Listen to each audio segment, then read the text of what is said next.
Le coordonnateur du projet FARSA, au nom de Monsieur le préfet du département de la Sangha, je vous transmets les clés de ce bâtiment qui a été réhabilité et qui va vous servir de bureau dans le cadre du projet pour lequel vous êtes coordonnateur. Faites-en bon usage. Merci, monsieur. En mon nom propre et au nom de mon collègue, le coordonnateur national principal du projet Paysage forestier Nord Congo empêché, je reçois ces clés justement pour l'intérêt de nos deux projets qui ont longtemps souffert et je crois que désormais cette page est tournée. Merci beaucoup.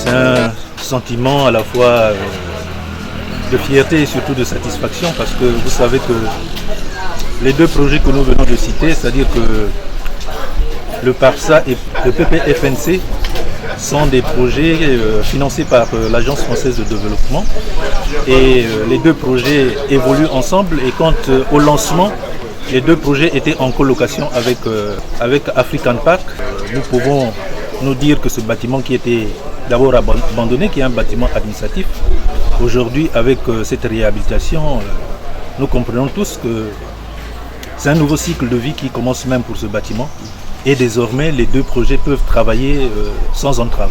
Ils puissent bien gérer ce bâtiment jusqu'à la fin de nos projets et remettre ce bâtiment en bon état au maître d'ouvrage qui est le ministère de l'Agriculture et de l'Élevage. Je suis M. Obondi Maurice, je suis le coordonnateur national cacao du projet d'appui à la relance du secteur agricole. C'est un sentiment de satisfaction. Sentiment de satisfaction, pourquoi? Parce que vous savez, il y a un adage qui dit un homme, une mission, des moyens. Les hommes pour le PARSA, pour la composante cacao, nous sommes là. La mission, notre mission que le gouvernement du Congo, avec la convention avec l'AFD, nous avons continué, c'est relancer la culture du cacao au Congo. Notre mission, c'est faire en sorte que demain, le Congo reprenne sa place d'antan. Le président de la République se bat sur ce point, la relance des cultures de rente dans le cadre de la diversification économique. Donc le Congo, qui était grand exportateur du cacao, doit reprendre sa place. Et de ce fait, déjà par rapport à nos missions, nous sommes devenus aujourd'hui un pays observateur reconnu au niveau de l'Organisation internationale du cacao. Donc c'est déjà des arguments, c'est notre ministère. Et les moyens, quand on dit les moyens, ce n'est pas toujours les moyens financiers. Il faut aussi avoir les bonnes conditions de travail. Et ce bâtiment, pour nous, constitue déjà un pas pour les meilleures conditions, parce que là où nous étions, les bureaux où nous étions, ne répondaient pas vraiment à ce qui était pour des cadres qui doivent concevoir, qui doivent réfléchir. Donc les conditions actuelles vont nous permettre d'aller de l'avant pour l'accomplissement de notre pays. Je m'appelle Madame Émilie Péréard et je suis assistante technique développement local pour le projet Paysage forestier Nord Congo. Nous sommes très heureux de pouvoir bénéficier de ce nouveau bâtiment mis à disposition par le ministère de l'Agriculture et qui vient d'être rénové. La disponibilité de ces locaux est vraiment intéressante car on est en partenariat avec le projet de relance du cacao, le PARSA, ce qui va faciliter notre collaboration sur tous nos projets que nous on appelle nos projets pilotes cacao. Nous nous félicitons de la collaboration entre le ministère de l'Agriculture et le ministère de l'Économie forestière qui a permis de concrétiser cette entrée dans ces nouveaux bureaux.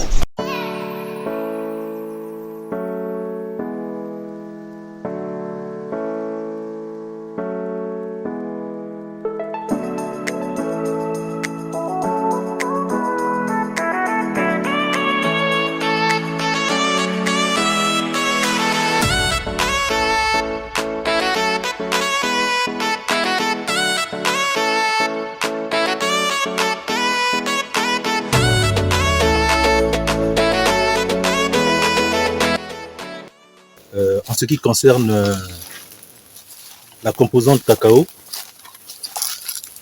l'une des missions qui serait même la mission première, c'est faire l'état des lieux. Et cet état des lieux devrait se traduire par un recensement des producteurs de cacao sur le terrain. Et à cela, nous avons associé la cartographie des exploitations pour avoir une idée réelle sur la superficie des vergers. Et tout le monde ici sait que la donnée statistique, c'est une donnée essentielle dans la prise de décision.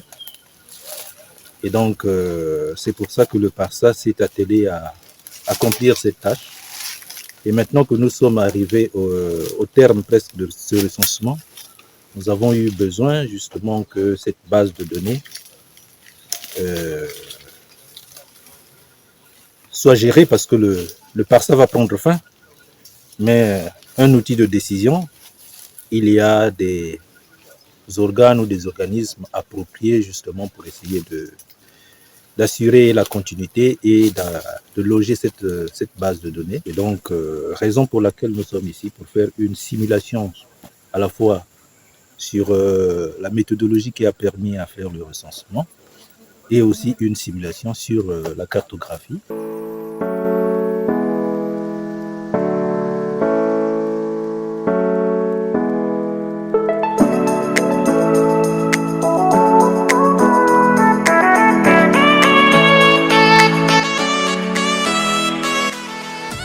L'objectif pour nous, c'était justement de vous montrer à peu près comment l'enquête s'est passée sur le terrain, notamment pour que vous appréciez aussi la méthodologie que nous avons utilisée. Ici, on a un planteur, on va essayer de lui poser les questions. Il y a une enquête pour le recensement et une autre pour la caractérisation, pour comprendre les caractéristiques de ces plantations cacaoyères. On va enquêter monsieur Messé. Je suis arrivé ici en 2002. J'ai commencé par les plantations de manioc et autres. Okay. Et aux environs de 2011, j'ai pensé qu'il fallait changer la donne au risque de consommer une grande forêt. C'est à partir de là que j'ai commencé à choisir la spéculation du cacaoyer pour planter. Et ma première plantation, c'est ça. Ouais, environ 2011. Et ensuite, j'ai continué. J'ai fait un verger de safoutier. J'ai continué. J'ai planté avec la variété Olam, 4 hectares. Et ce n'est qu'après qu'on m'a donné le crédit pour faire l'extension. Dans le cadre de la main-d'œuvre que vous utilisez, est-ce que vous avez une équipe qui travaille de façon permanente avec vous, de façon journalière ou de façon temporaire? C'est des tâches que je donne. S'il m'arrive la période de désherber, je prends ceux qui veulent désherber, je travaille, je les paye. Donc c'est des journaliers. Au maximum, vous parvenez à engager combien de personnes? C'est lié aux moyens. J'aurais dû prendre même plusieurs. Sinon, je peux prendre 4, 5. Ils se font le travail et puis c'est que c'est terminé. Donc généralement, vous prenez 4, 5 ou plus. 5. Qu'avez-vous fait du cacao récolte? J'ai vendu. Par hasard, vous transformez aussi le cacao? Non, je ne transforme pas. Je n'ai pas encore opté pour la transformation. Comment avez-vous vendu votre cacao? Est-ce que vous l'avez vendu par kilo ou encore vous avez vendu des sacs? Non, j'ai vendu au kilo. Quel était le prix du kilo? Le kilo, c'est 3500. 3500. Où est-ce que vous avez vendu le cacao? Ici à Tipoy ou j'ai vendu à Tipoy. Les acheteurs viennent, ils cherchent le cacao de village en village et puis on vend. Ok. Et chez qui avez-vous vendu votre cacao? Le commerçant. Donc vous n'avez pas eu un client cible? Non. Et vous avez vendu à tout le monde qui se présentait? Ceux qui avaient besoin du cacao, j'ai vendu. Qu'est-ce qui fait que finalement, lorsque vous mettez le produit sur le marché, que vous partez en rond dispersé? Quand vous voulez vendre au prix fixe, il faut rassembler toute la production à un endroit donné. Centre de groupage. Et à partir de là, le prix qui est fixé, tout le monde vend à ce prix contrôlé. Bon, quand vous laissez les gens vendre leur cacao à Et à qui mieux, celui qui a faim, qui a besoin d'argent tout de suite, tu peux diminuer le prix et puis... ATP, peut-être que pour la simple raison, étant dans la plateforme des planteurs de cacao, encore vice-président, les pratiques agricoles ou culturelles, dans la plateforme, les membres ne respectent pas ces pratiques-là. Il y a ceux qui fermentent à 2 jours ou à 3 jours leur cacao. Il y a ceux qui suivent correctement la durée. Il y a le séchage qui est sur les clairs. Il y a le séchage qui est au sol, sur les bâches. Du coup, l'acheteur, lui, quand il vient, c'est d'abord la qualité. Donc, en regardant la qualité, même si on a fixé le prix à 3500, vrai que c'est le prix, mais ça peut galoper. Actuellement, on a acheté le cacao à 4000 le kilo. Parce que la qualité est là. Et ceux qui savent que là, j'ai fait fermenter et j'ai bien fait sécher mon cacao, il attend que les acheteurs se bousculent et après, lui, il va faire sortir son cacao, il va vendre beaucoup cher. Donc, normalement, la plateforme devait d'abord regarder aussi cette question-là. La question est très capitale. Les dernières années, en fait, le cacao était vendu au même prix, quelle que soit la qualité. Là, avec l'augmentation des cours mondiaux ces 2 dernières années, tout d'un coup, il y a un intérêt pour la qualité qu'il n'y avait pas avant. Et effectivement, les planteurs peuvent aujourd'hui vendre à meilleur prix un cacao de meilleure qualité. Le problème qu'il y a aujourd'hui, c'est que, effectivement, il y a beaucoup de planteurs qui ne font pas de la qualité. Pourquoi ? Parce qu'ils ne sont pas formés.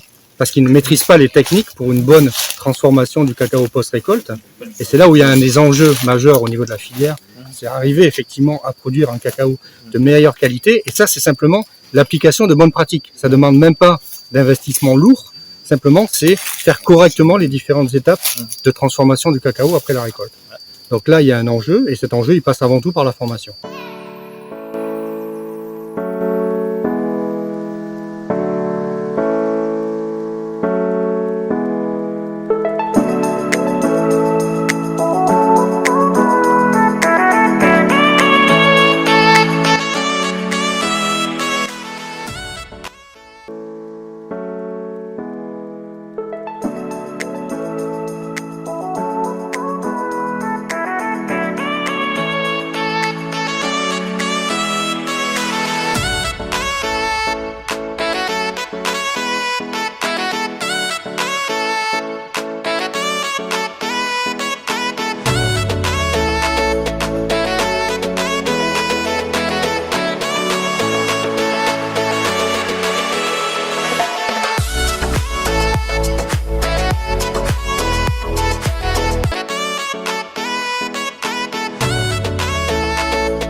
Nous sommes arrivés ici en 2022 dans le cadre du projet PASSA, dans la composante cacao. Et nous sommes ici dans le site ici on appelle Djambala, que beaucoup de gens confondent avec l'autre Djambala sur la route de Brazzaville. Mais ici, nous, quand on veut faire la différence, on dit souvent Djambala de Wesso. Dans le cadre de la pépinière, nous sommes à notre 2e expérience. La première expérience, nous, c'était prévu qu'on produise 45 000 plants de cacao, mais nous avons eu à produire près de 39 000 plants. Et c'était une très grande fierté pour nous, et ça nous a donné le courage de continuer comme vous voyez là.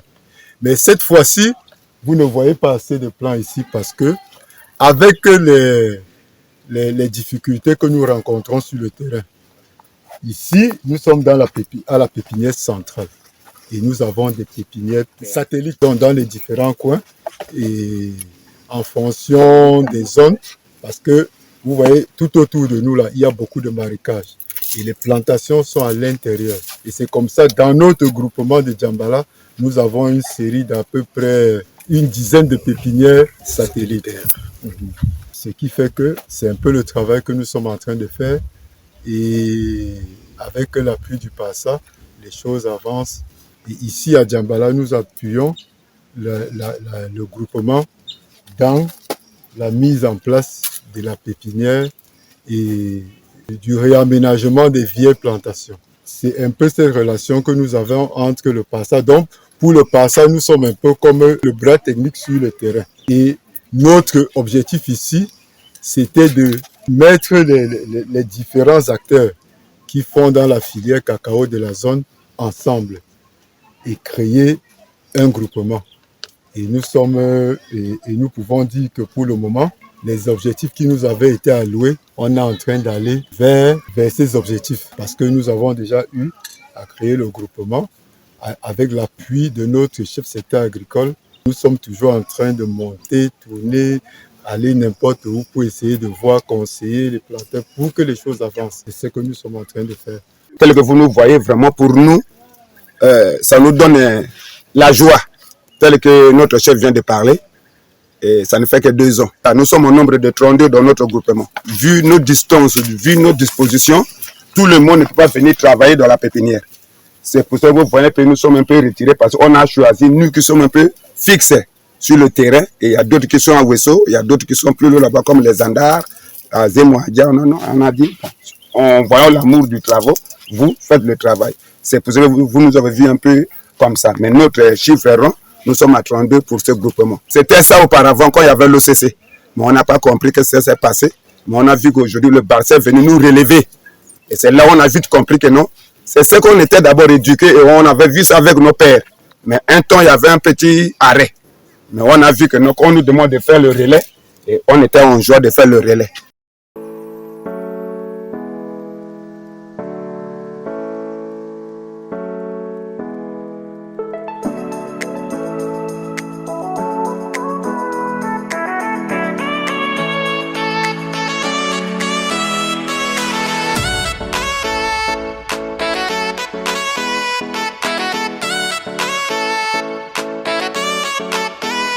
Là où on était là-bas, on était à la pépinière. Comme c'est pour nous la 2e année, maintenant là on vous montre un vieux champ qui était d'abord entretenu par les plantains et le manioc. Vu ce qu'on nous avait amené pour une première fois, et on a essayé de disposer ça là, pour on s'est tenté de voir. Là, on s'apprête pour faire encore le partage du 2e pépinière.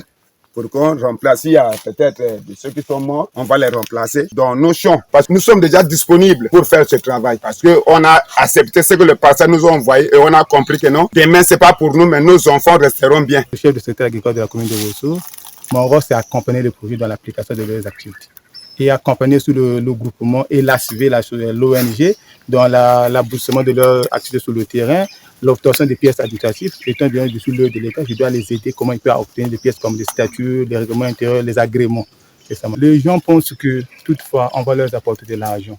Maintenant, le cacao coûte cher. Maintenant, les gens, les producteurs, les planteurs, les habitants de la commune de Wesso doivent saisir l'opportunité. Au moment qu'on a un projet qui appuie les planteurs qui font le chien de cacao, ils doivent se donner à la pépinière, travailler beaucoup plus, avoir plus de plants de cacao pour qu'ils puissent renforcer dans leur champ de cacao qu'on avait fort longtemps abandonné, où il y a un déficit de plants de cacao. Puisque demain, ça leur servira, vont avoir un peu de soi, avoir de l'argent. On ne doit pas voir aujourd'hui, mais on doit avoir le futur. Donc, ce que je peux dire en grosso modo, les planteurs, les producteurs de la commune de Wesso doivent se lancer, doivent saisir l'opportunité au moment qu'on a les experts, les gens qui connaissent le cacao, ils doivent les former, qui doivent les accompagner. C'est une opportunité, une aubaine à saisir.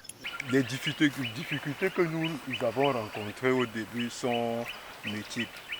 Et je vais citer quelques 2 ou 3 difficultés que nous avons rencontrées.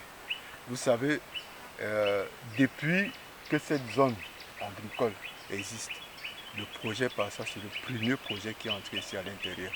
Ce qui fait qu'au début, les gens ne croyaient pas en ce projet. Mais avec notre ténacité et l'amour que nous en avions pour le travail que nous faisons, ils ont fini par adhérer au projet et à comprendre le bien fondé de ce que nous venons faire. Parce qu'au début, tout le monde se disait « Ah, on veut aussi avoir un projet comme le PEDAC où on va nous donner de l'argent, on va faire. » Nous, on leur disait, la parole que je disais de temps en temps quand on faisait des réunions ici, moi je ne viens pas vous donner du poisson, mais je viens vous apprendre à pêcher. Pour que vous ayez du poisson en continu. Parce que si je viens vous donner le poisson, demain si je ne suis plus là, qui va vous donner encore le poisson? Mais je viens vous apprendre à pêcher. Et aujourd'hui, je peux leur dire merci parce qu'aujourd'hui je me rends compte que le travail qu'on était en train de faire a payé. Et ils ont compris.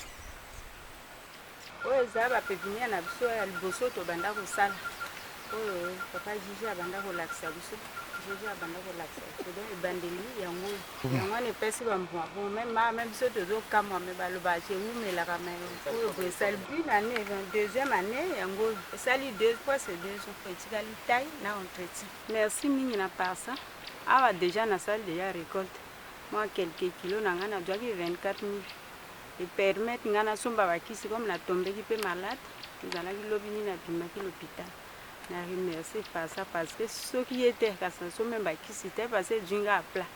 Vous savez, quand on fait quelque chose, il y a certains qui aiment attendre pour voir les résultats avant de s'engager.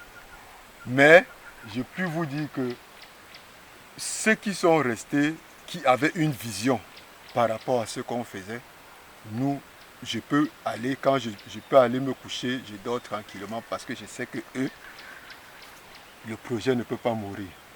Peut-être que le projet ne sera plus là physiquement, mais dans l'âme, le projet va rester. Dans l'âme, le projet par ça sera là.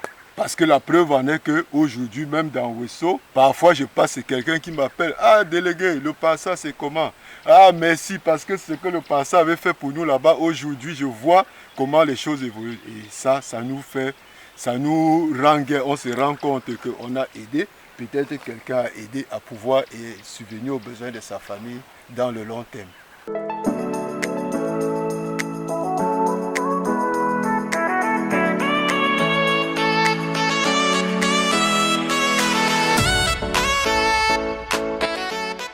La remise du matériel et équipement technique de travail auprès de 20 membres des brigades jeunes entrepreneurs de cacao de Sembe vient relever le défi imposé par le vieillissement d'une forte proportion de planteurs de cacao d'une part et au manque de ressources dû au faible rendement dans les dites exploitations. Ceci dans l'optique de l'intensification de la production cacaoyère et permettre à plus de 2000 planteurs de cacao du district de Sembe de réaliser avec efficacité des bonnes pratiques agricoles. Vous êtes sans ignorer l'engagement de son Excellence Denis Sassou Nguesso, président de la République, à diversifier notre économie, dont l'agriculture est un maillon fort et la cacaoculture un engagement. Nous osons espérer que cet appui multiforme permettra aux jeunes et aux planteurs de bonnes pratiques agricoles dans les plantations cacaoyères, dans le but de booster la production et de produire des fèves de bonne qualité dans notre département.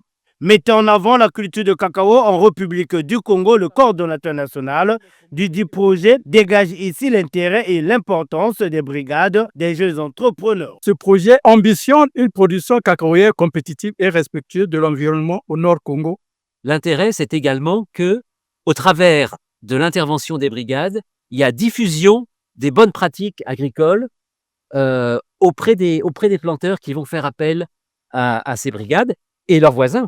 Réceptionnant ce matériel et équipement technique, ces derniers n'ont pas tari d'éloges. Nous pouvons nous en féliciter pour la collaboration manifeste. La relance de la cacaoculture au Congo fait partie des grandes priorités de son Excellence Denis Sassou Nguesso, président de la République. À noter que cette action du gouvernement à l'endroit des brigades des jeunes entrepreneurs de Sembe s'inscrit dans le cadre de la mise en œuvre de la composante 2 qui ambitionne une production cacaoyère compétitive et respectueuse de l'environnement au Nord Congo.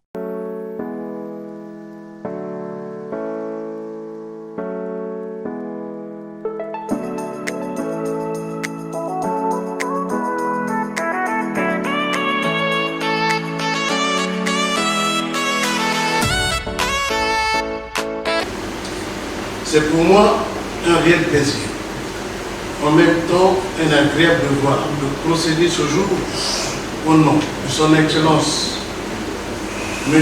Paul Valentin Bobo, ministre de l'Agriculture, de l'Élevage et de la Pêche, à l'ouverture de l'atelier de formation des formateurs sur l'utilisation des biostimulants et la pratique de lutte intégrée contre les maladies et nuisibles dans les plantations cacaoyères. Cet atelier s'inscrit dans le cadre de l'harmonisation des différentes stratégies de développement d'une cacaoculture durable en République du Congo. À ce sujet, je salue la présence de tous les acteurs nationaux et internationaux du domaine qui nous font les signes honneurs de leur participation tant attendue. Je voudrais particulièrement adresser mes sincères remerciements aux représentants des sociétés Lawis, Arista Life Science et EP2 APVPA, qui, en dépit de leurs multiples occupations, ont bien voulu accepter de faire le déplacement de Wano, signe de leur implication et appui aux actions de développement de notre filière. À tous et à toutes, je souhaite la cordiale bienvenue dans la capitale du département de la Cuvette de Wano et vous souhaite donc un bon séjour. La cacao-culture dans notre pays vise surtout à garantir des revenus consistants et stables aux producteurs et améliorer leurs conditions de vie dans la perspective et la promotion d'une économie cacaoyère durable. Cependant, dans le cadre de la gestion de leur exploitation cacaoyère, les producteurs se retrouvent souvent sans appui face à l'ampleur des dégâts causés par des maladies nuisibles et font recours à des pesticides et fertilisants chimiques dont l'usage inapproprié a des conséquences néfastes sur les rendements, l'environnement et la biodiversité. Grâce à l'adoption des pratiques de la lutte intégrée impliquant l'usage des biopesticides et des biostimulants comme alternative aux produits agrochimiques chrétiens, les paysans producteurs parviennent à minimiser les dégâts causés par les ravageurs et à réduire le coût des productions. C'est sur ces mots d'espoir et tout en souhaitant plein succès à vos travaux que je déclare ouvert au nom de M. Paul-Valentin Gobo, ministre de l'Agriculture, de l'Élevage et de la Pêche, de l'atelier de formation des formateurs sur l'utilisation des biostimulants et la pratique de lutte intégrée contre les maladies et nuisibles dans les plantations cacaoyères.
Donc d'ici jusque-là, il ne doit pas avoir de gourmand.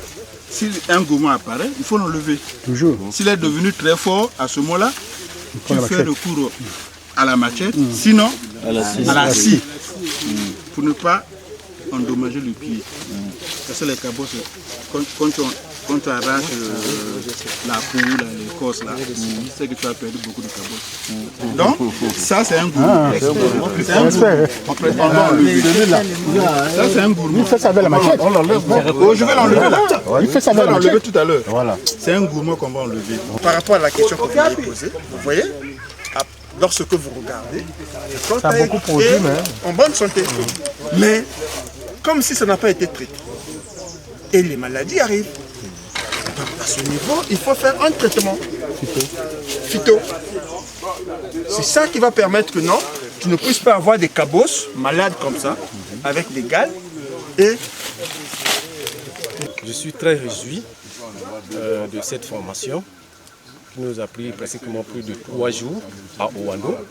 C'était d'abord la théorie et après la théorie, nous sommes déportés pour la plantation d'Oyeba qui se trouve à 35 km de la ville capitale Owando. Et donc nous sommes ici dans une plantation de cacao, de Skop Sapov, ça me fait un grand plaisir pour cette activité. Donc, je suis très heureux. Je suis coordonnateur de la composante cacao dans la Parsa. Maintenant, je suis au Wando parce que tout ça, examen, tout ça, état de lieu, tout le monde a cacao, dans la sanga, dans l'Ikwala, dans la cuvette ouest. Tout le monde a une maladie, il y a un cacao. Il faut organiser un atelier pour que l'on y a cacao. Bon, nous sommes sélectionnés. Il y a Boya, il y a Boula, il y a Ngwala, il y a Outi dans la Sanga, Outi de Kuala, Cuvette, il y a Sanga, il y a Wanabiso. Pour que tout le monde ait tout le monde ait ceux qui cacao na bango ena ba nyama baza ko polisango to baza ko bumango ba ye bandeni ko intervenir ndenge nini ba ye ba ko sala eza malamu te parce que bango baza ko ba produits chimiques oyo ba yebite ba fait nango na kati ya environnement ba yebite ba fait nango na biodiversité ba yebite ba fait na santé ba consommateur ba yebite ba fait na bango moko bo baza ko appliquer yango donc atelier to ko sa no wandoyo ali pour que tout l'axe bango que ba produits chimiques on a utiliser il faut y a ba produits chimiques homologués il faut y a homologué biso na kati ya zone ya CEMAC to on a comité inter-état des pesticides de l'Afrique centrale a homologué que les produits, les pesticides, on a besoin de zone de CEMAC. Donc, ce que les producteurs de cacao ont utilisé, les minons et l'agriculture, pendant que il faut y avoir des produits homologués. Mais dès que vous avez des produits qui sont homologués, dès que vous avez des réunion pour que vous ayez des produit bango bakoyi kozwa na nini bakoyi kozwa te. Merci ndeko.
Ordinateurs, imprimantes et bien d'autres, ce matériel informatique vient appuyer la mise en œuvre du PARSA, projet d'appui à la relance du secteur agricole. Maurice Obombi, son coordonnateur, a précisé les objectifs de ce projet avant de décliner les activités déjà menées dans le cadre de la promotion et le développement de la cacao-culture dans les 4 départements, à savoir la Sanga, la Likwala, la Cuvette et la Cuvette Ouest. Et dans le cadre des activités que nous menons, nous travaillons avec les ONG, avec les OP et les services techniques déconcentrés du ministère de l'Agriculture, de l'Élevage et de la Pêche. Nous assurons, en ce qui concerne la composante, parce que le PARSA a 2 composantes. Il y a une composante qui s'occupe du maraîchage au niveau de Brazzaville et ses environs, et la composante relance de la cacao-culture que nous animons ici. Unité centrale avec donc ses périphériques, écran, souris. On y a ajouté un régulateur et un onduleur, une rallonge, et puis il y a également un disque dur externe donc, qui permet effectivement de faire les sauvegardes. Réceptionnant l'échantillon de ce kit informatique, Irma Anzossier, attachée socioculturelle, représentant le préfet du département de la Sanga, l'a transmis au directeur départemental de l'agriculture Sanga, tout en lui demandant d'en faire bon usage. Donatien Akwala a exprimé sa satisfaction. Tellement ravi de recevoir ce bijou. Nous pouvons, à partir de ce matériel, le conserver pour un bon usage. Débuté en 2021, le projet d'appui à la relance du secteur agricole dans ses deux composantes, agriculture périurbain autour de Brazzaville et la relance de la cacao culture basée à Ouesso, prendra fin en septembre prochain.